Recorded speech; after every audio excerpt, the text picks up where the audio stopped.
आप सुन रहे हैं द हॉरर स्टोरी शो और मैं हूं इस चैनल का होस्ट और आपका दोस्त आरजे सलमान। तैयार हो जाइए एक और खौफनाक सफ़र के लिए। याद रहे, अगर आपकी घड़ी में रात के 3 बजे हैं तो हो सकता है कोई आपको देख रहा हो और आपका इंतज़ार कर रहा हो। ये कहानी राहुल की है, जो 25 साल का एक आम लड़का था, लेकिन उसकी रातें कभी आम नहीं होती थीं। हर रात वही सपना, एक टूटी हुई हवेली और एक बच्ची की चीखें। हर बार ठीक रात के 3 बजे उसकी आंख खुल जाती थी और उसी के साथ आती थी एक आवाज़, मुझे बचा लो, वापस मत जाओ।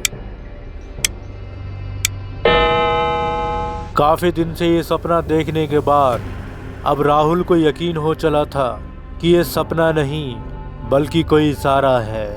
और एक दिन जैसे किस्मत ने उसे उसी सपने की मंजिल दिखा दी, एक पुरानी हवेली, बिल्कुल वही जो उसने सपने में देखी थी।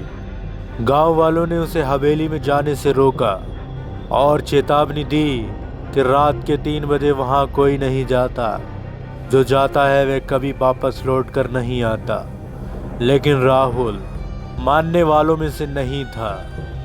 वह रात में हवेली पहुंच जाता है। हवेली के पुराने कागजात में राहुल को अपने पिछले जन्म का सच मिला। उसका नाम था रघु और उसने उसी रात एक छोटी बच्ची मीरा को मौत के मुंह में छोड़ दिया था। तभी अचानक उसे एक आवाज़ सुनाई दी, भैया इस बार मुझे छोड़कर मत जाना।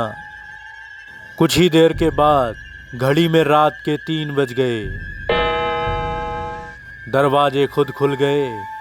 अचानक उसने देखा कि आग की लपटें चारों ओर उड़ रही थी और बीच में खड़ी थी मीरा की आत्मा। राहुल उसे बचाने के लिए आग की तरफ बढ़ा और राहुल ने अपनी जान देकर मीरा को मुक्त करा दिया। हवेली शांत हो गई और मीरा की आत्मा मुस्कुराकर बोली, धन्यवाद भैया।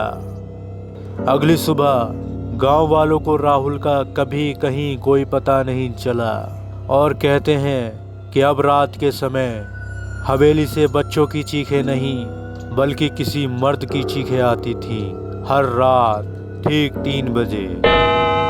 क्या आप भी कभी अपने सपनों की आवाज़ सुनेंगे या डर कर हमेशा के लिए आंखें मूंद लेंगे?